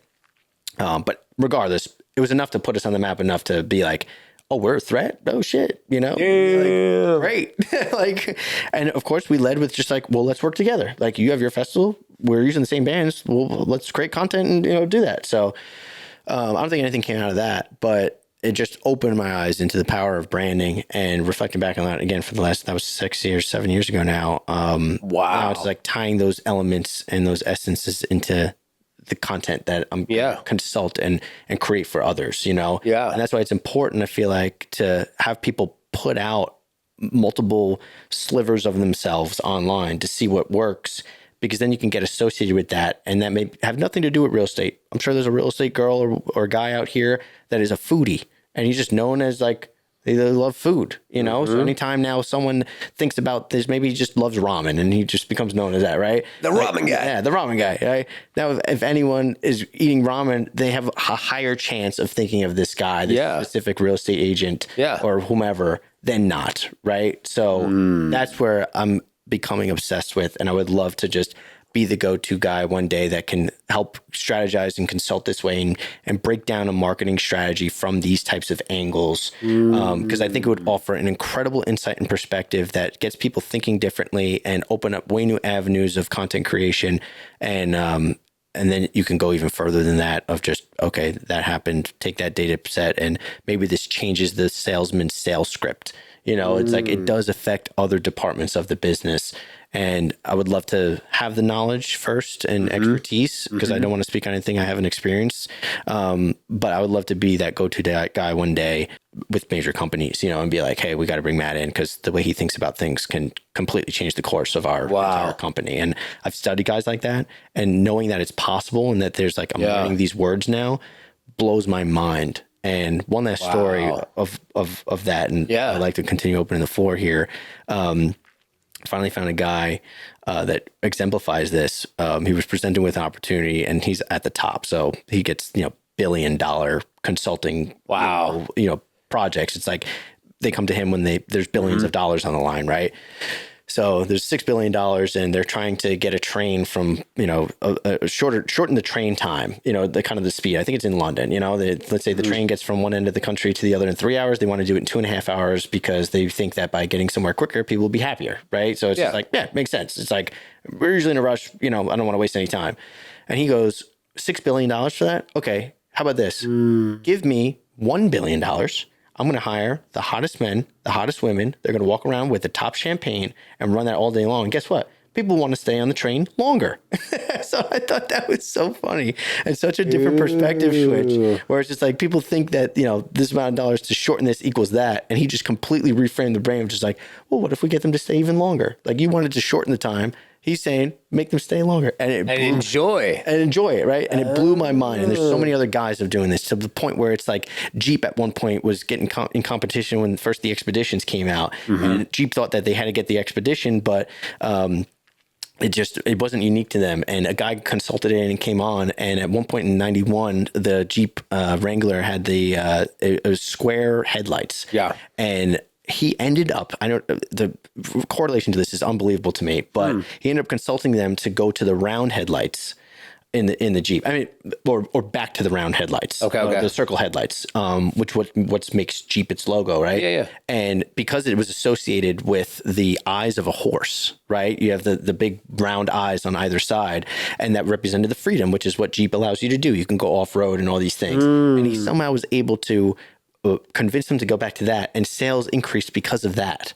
It blew my mind. I was like, how is changing a square to a circle equal more revenue for Jeep? Like, that just completely blew my mind. It's like, how do you deduct that down and get metrics on that, And he's the top guy in the world for reasons like that, when it comes to product design. And, that's why Apple is so smooth and things like that. It's like, there's actual science behind that. And that is so incredibly interesting to me. And taking even elements of that, I may not be working on major companies, but I'm going to work with this mindset on your brand, your personal branding or your business, whatever it is, with that curious and psychological mindset. It's got to do something, right? It's got to help you stand out in a certain way, way differently than just the conventional, let's make viral videos and do dances and, interesting, whatnot, Really cool stuff. I would love to recommend some books to you because you are a marketer. It was some books were The Culture Code. Okay. That was one that was just like, all right, it goes beyond all the strategy and stuff. And it's pretty much just telling people, it's like people associate certain things. They give a culture to something. Really great book there. And another one that really changed it, I think it was called Contagious. I'll give you a book. I've read Contagious. That was good. Great. Anything by Rory Sutherland is phenomenal. He's the guy that had the train example. The way he thinks about things is unbelievable. Sometimes it's too much to consume. I'm still learning how to navigate it. He's just incredibly brilliant. But anything by him is just so deeply behaviorally psychological and scientific. Anything by them will definitely read and consume his stuff, will definitely change the way that you view marketing differently and come up with new ideas. And if you haven't read it yet, I definitely highly recommend consuming that content for sure. Yeah, I absolutely love that. And yeah, shoot me over a direct message with a couple of those. I will. We'll give them to the team so y'all can be able to we'll put some links. We'll put them on the screen so you can see those books. Thank you, team, on that side. But I think just to add a couple things, and I have a question for you. I think that's the difference between someone who's thinking big picture and someone who's thinking kind of just, you could say in the now, but they're just maybe not thinking as big as maybe they could be thinking. And that's what I tell agents all the time, is that if you're going to be giving a closing gift, and if you see a lot of these big brands and you have like moving in, living to type stuff, you're having like the logo of the state because you are the reference point and you are the resource for all the content, moving to, living in, things to do in that state. So when you give a closing gift, charcuterie board, whatever, could be your logo, right? So we always drill that in. And then that's why it's like liftoff agent, the liftoff experience with Mr. Liftoff, right? If you ride in my cars, we're about to take off and have liftoff. Liftoff agent, time to lift you off, right? Totally. It's a total, package type thing. So the question I have for you on movers and the life that you were starting to create with all these people and everything back home, what was the catalyst to say, you know what, I want to explore more and I want to come to Arizona? Like, why were you like moving away from that? Was it the music festival, like not your thing? You're like, it's fun, but it's not my thing. And then are you going to expand that out here now? As far as that brand, have you already done that? Like, yeah, so I'm represented as Matty Movers out here for sure. So that's the branding that I'm going with. I love it. The idea of movers is to go global, you I love make that. your moves so it can be anywhere. So with me in Long Island, and my cousin will agree with this too, we were stuck there. The money only went so far, went in certain hands that weren't as open to in order to make it a market, money needs to move, right? And so the Arizona market is doing great because people spend money, they invest into it. Yeah. It's growing. And I found that over there. And we didn't like make a full conscious, like, oh, that's the reason why we left. It's just a realization that we had. We did hit our wall of being frustrated over there. On top of that, there's just family moved. It just happened to be. And, we saw Ryan's now fiance at the time, moved out to West Coast in Cali. And so like we had to get used to it and adapt. And my family moved down to South Carolina and we're like, okay, let's try managing this from afar. And we did, and we still do. Wow. Right? So the boys over there still in New York that still live there, and Ryan's West Coast, and I'm now out here, but I was East Coast for a little bit in South Carolina. And we were managing it from over there. And that was a dream for ours, just to work remotely. Yeah. So we're like, okay, so we figured that out. And then now it's like still on the movers mission is to, create a world of movers, and just in order to do that, you got to be in the world. Yeah. So slowly, moved west, and we love the lifestyle out here, and contributing that energy over here. Yeah. The movers mindset is definitely a yes to that answer.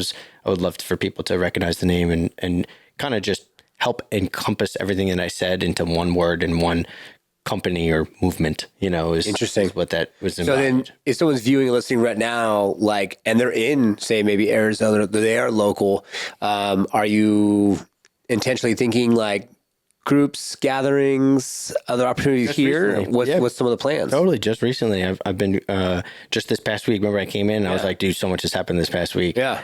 One of them was a studio space. Another one is just people opening up their doors to their beautiful homes and mansions that they hold their networking events at.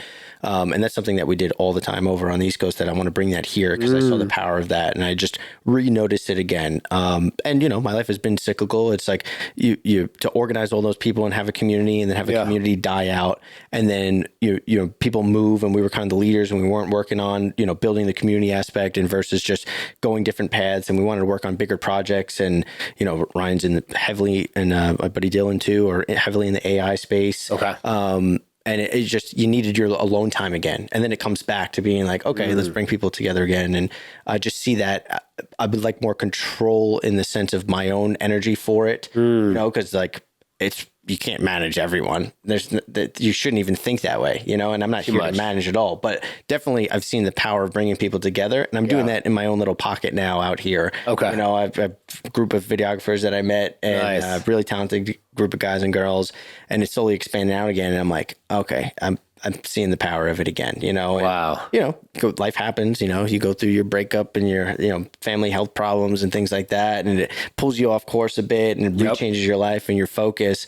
And then you build up yourself again, you get healthy again, and your risk tolerance goes up again. And it was time for a new move. So out here, definitely representing Matty Movers on behalf of the Movers Group over on the East Coast. Let's go. Brandon myself. So I love it. No, it's been great because I feel like, for our viewers and listeners out there, from me as well, just to kind of navigate your life and how you've done what you've done to get where you're at today. It's really exciting. And it just gives you so much wealth of knowledge and so much more depth. So now you can, and the thing is like attracts like. You've done it once, you're going to do it again, and who knows how you grow this area and then how everyone can come back together. It could turn into something all over again. You never know, And you could do it faster.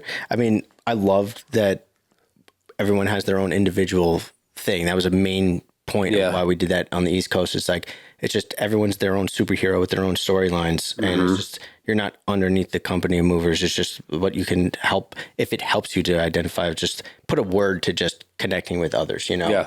And that's been, I remember just an early mission that we had when we first made this years ago, but it did take its path to just go my own route.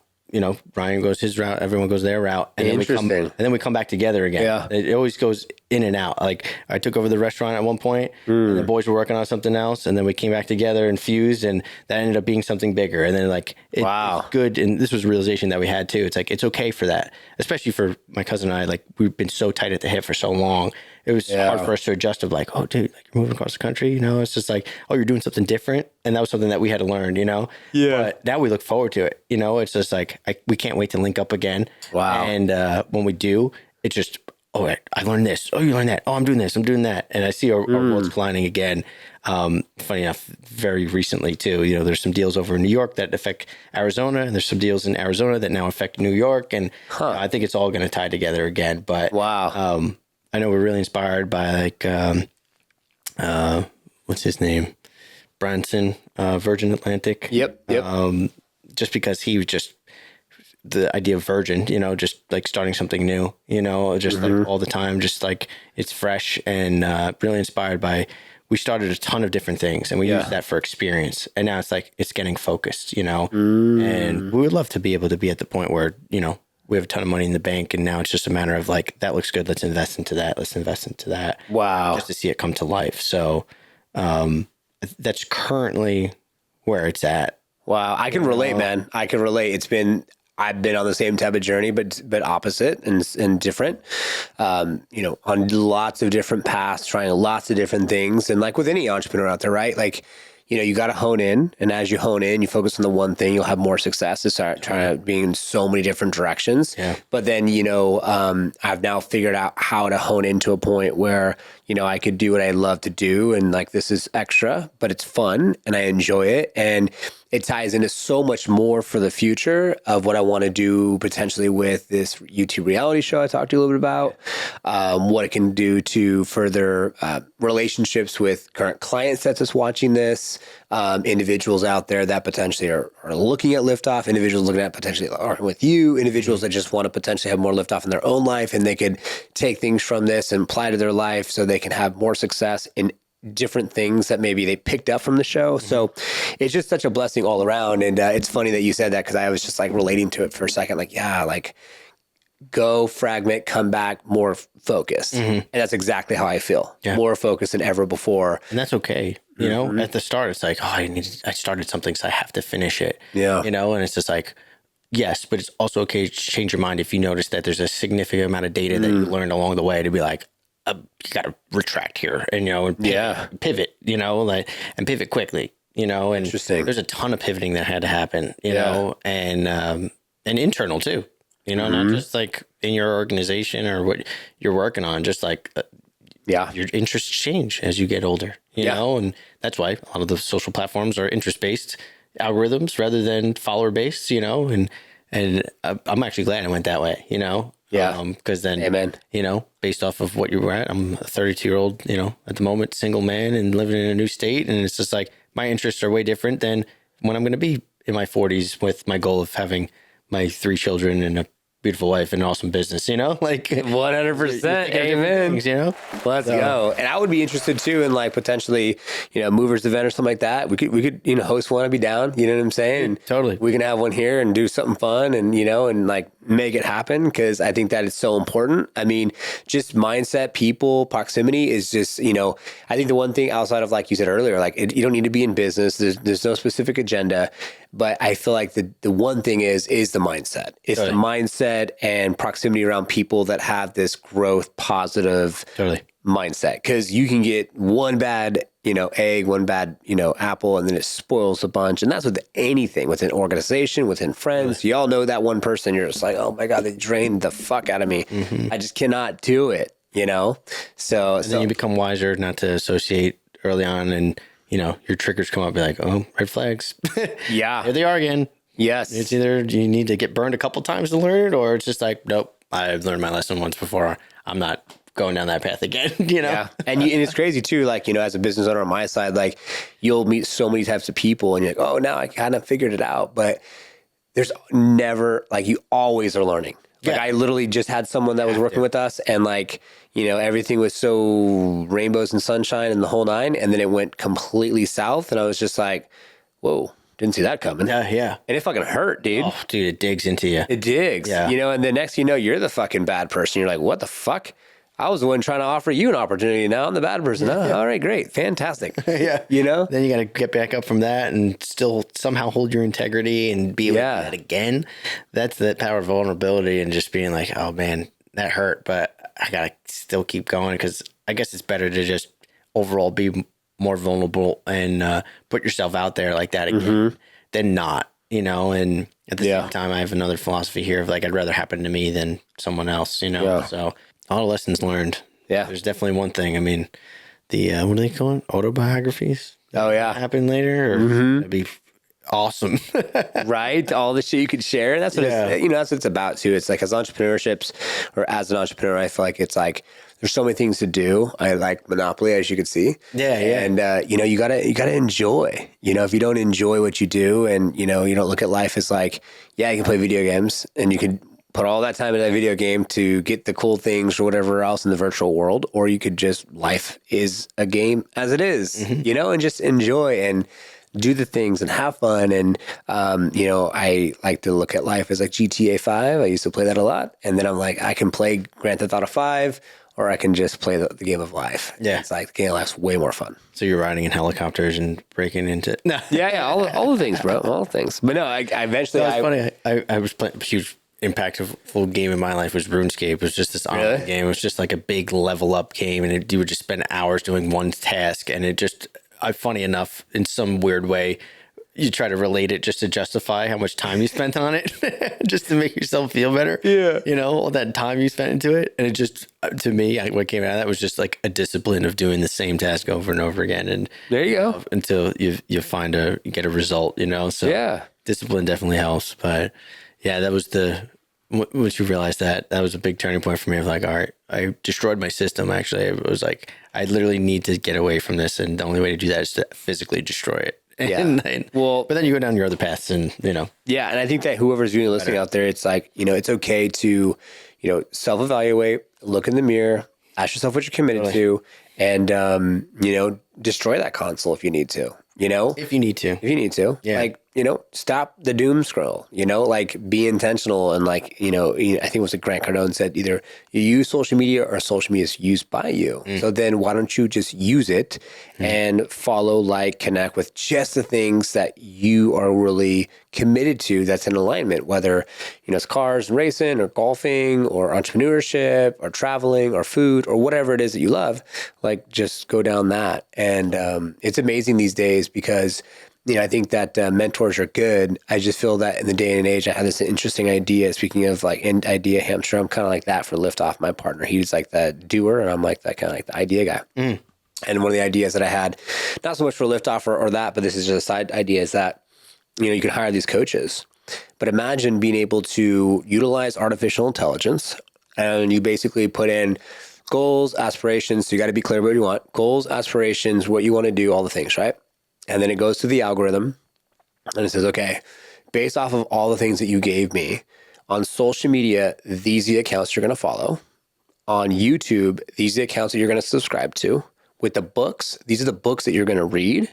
And then as far as like health and fitness, like you're going to get like MyFitnessPal or whatever tracking app. Workout, like I use Fitbod, I can use Fitbod. So imagine with artificial intelligence and everything already out there, the system just giving you exactly what you need. And if you were just to follow the process and read the books and do the exercising and watch and subscribe and to the channels, to the social media, imagine the outcome. And like, that's basically what I live. That's what I've done like kind of like on my own is I just go through the process of reading a book. Like you just gave me recommendations. I'm gonna read that book now. The gym, getting to a point where like 180 pounds at 12% body fat. Like I want that to be a lifestyle. So like I'm down to 1900 calories and then Fitbod. I don't want to think about, write down my exercise. I used to do that. So I'm using Fitbod, right? So it's like all these things, like even like when I'm working, I listen to frequency. I don't listen, or I listen to positive affirmations. So I'm always programming my brain every single second, whether it's a high vibe frequency that gets me into the right like mindset. Don't even need words for that. Or you're listening to something that talks all about money movement and affirmations and positive things. And then I even have a 3 times a day, my alarm goes off to go over my vision board. So how do you reprogram your brain to do that? And I think that like, that's something that's like, and if you like that idea, run with it. That's something that's not out there. I haven't seen that. You know, you pay for a coach for fitness or you pay for a coach for mindset, you know, they talk with you, they go over everything, they give you the books and the recommendations. But if you give an AI, artificial intelligence, every single thing that you like and who you are, everything about you, I mean, then they can connect you with all the right pieces, because how long does it take for you to meet or finally find the book or finally find the coach or finally find the right person that's your vibe? And you're like, oh my God, I wish I would have found this person 5 years ago. Well, if you had AI and you had a system that did that for you, Got it done way faster. game changer, bro. Yeah, way faster. And what I like about it is like such a good idea board of just like laying it all out in front of your eyes all at once to just come up with finally making an executive decision on it too. Yeah. You know, like people are so afraid of it, but I think it's just an incredible tool on how to use it, you know? Oh my God. And I've seen some people better off. Don't take it completely 100% verbatim. Obviously that's with anything, even mentors, even anything, you know, but I've been loving it the last year, you know, in that era of just how things move and, you know, getting all the, it needs to write it for you. Just let it happen, you know, just have it all written out. But you're tying it back into that personal development, which, I don't have a mentor. I take my bits and pieces on how I navigate my life. And maybe I will one day, but, you know, to be able to self-mentor and self-reflect, I think is a really important skill set too. Oh my God, big time. Yeah. Big time. Because you can have a mentor, but then you'll grow out of that mentor at a certain point. And with the Audible books or paperback books and social media and Instagram, there's a ton of stuff that you can dive into. You don't really need that per se. You know, and I think that it is good to invest in yourself, but you can invest in yourself with just a book and time. You don't need to really specifically pay $100,000 to a coach per se. You know, They put that in a book. Like they spent years going through that for you to just read in 100 pages. Like there's a ton of value there that in a life that you did not need to live that you can just get a summary of. It's crazy when you think of it that way. I think a coach is really, if you're thinking about getting a coach out there, the reason why you would really get a coach is if you're not kind of a self-starter and you need someone to tell you, get the fuck up at 5 a.m. Yeah, get to the accountability. Gym. It sounds like you need the accountability. Yeah. That's where I feel like the coaches is the best, is with accountability. And then of course, like steering and directing the right direction. There is something too, I would say, about like if you're going to get a coach too, if you're going to grow a company from like, I don't know, 2 million to like 100 million. Yeah. Definitely consult with the right people. Yeah, for consult with the right people for that. And that's kind of where I'm at right now. I'm like, consultants. But then also like at Liftoff, we're doing stuff totally different. Like we do a vision board. I do money motivation. I do mentorship for the team, 30 minutes each person. I meet with them one-on-one. And we have a total family environment. It's totally, and then we go out to the Philippines. We're just talking today about the trip that's going to be happening in Japan. So I'll be out there for a couple weeks. We're going to Canada. We're going to Japan. We're going to go see my wife's tea distributor for matcha. And then we're going to go to Disneyland out there. And so March 14th is the birthday. So I'm going to go celebrate the birthday out there. Nice. Like that's a good way to do it. Yeah. You know what I'm saying? Gotta remember to celebrate. You got to celebrate. Dude. Yeah. That's why you were like, hey, I'm here.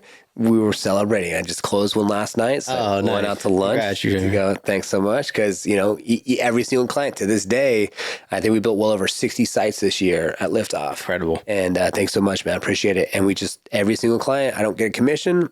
I just go get food and take the girls out. Yeah, that's great, man. It's simple, but it's inspiring.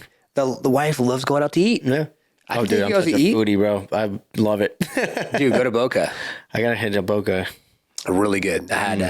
We had the chicken tacos, street tacos, and they have a really good chicken tortilla soup. Solid. And then the beans with the pork fat. Oh, it's really good stuff. Dude, sold. Now we're gonna get everyone freaking starving over here. Yeah. I love it. But no, man. I mean, this has been an absolute pleasure, and I appreciate the opportunity to like get into your life and hear about who you are, what you're doing, and just get like a little bit of, because it's like social media, like you said yourself, like. You get a lot of the highlights, but you don't get the context. And because we're so busy, when's the last time y'all out there had a conversation with someone for like 2 hours? For real. Yeah. Is that how long it's been? Hour and 45 minutes. Damn. Yeah. Flies by, bro. Yeah. And just had a conversation, you know what I'm saying? You don't have to record it. You can. Yeah. But just have a conversation, and I think it's good sometimes just to slow down, have a conversation, connect. And I don't know, who knows where this is going to go. Yeah. Opportunities for us to collaborate. There's a ton. I can't wait. There's a ton. Yeah. Whether it's us or even someone seeing this and getting inspired to go create something and hearing about it later. Yeah. That's got to be so rewarding. Oh, big time. I actually have an event next week on the 10th that I'll talk to you about off air and see about potential opportunities, see what we could do. And that's where I feel like, just for you and the listeners out there, this is where I like to, that story I gave you earlier with that gal, I told her, like, let's get you on the podcast, because that's, I feel like that's a natural progression in a relationship, because you get some time to talk and hang out and share stories and then share it with the world.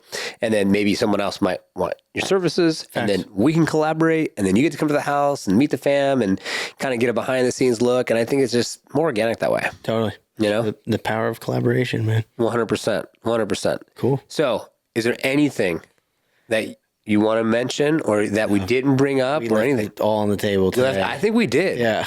Definitely a lot of it. If you think we left everything on the table and, and you're satisfied, if you're not satisfied, comment below. What do you want to know? Yeah. Like, subscribe, hit the notification bell. Man, I'm excited for this one to go live. I'm excited to see what's going to come in the future. Yeah. And you can follow, obviously, both of us, and you'll see what we do and how it unfolds. And it's just all from, mutual beneficial, like, collaboration and like-minded people that we know. Totally. To get where we're at today. I'm excited. We're going to look back on this and use that as a reference and be like, yo, remember that? I remember that. Oh, my God. That was that one show. That's the coolest part. Thank you for watching today's episode of the Liftoff Experience, as it is our intention to be able to help you have more liftoff in your life, personally, professionally, and spiritually. That's why we bring on amazing individuals and amazing episodes to be able to help you do as such. New episodes come out every single Saturday. Make sure to subscribe, hit the notification bell, comment below with one thing that you took away from the episode. And if you have a compelling story that you wish to share and you want to come to Phoenix, Arizona, Gilbert, Arizona specifically, to our recording studio, we'd love to have you on an episode. And a big thank you to Liftoff Agent, who does the thumbnail, writes the copy, does all the content for our show behind the scenes, as all I do is find guests, point and shoot, and have a good time. So thanks so much to Liftoff Agent team. Thank you so much for staying to the end of the episode, and just do us a favor and like, subscribe, give us your feedback so we can get this out to more individuals. And of course, you can share this with someone else that you think that should see it, because at the end of the day, we all have to help each other and serve each other to have more liftoff. And now, our YouTube channel, you can go ahead and see all of our other videos. If you're listening to this, just go to the Liftoff Experience on YouTube. And if you're watching this, then you can see on the screen that we have lots of episodes that you can take a look at and you can watch today to be able to go deeper with different subject matters to help you have more liftoff in your life. Thank you so much for your time. I appreciate you. God bless. We'll see you all on the next one.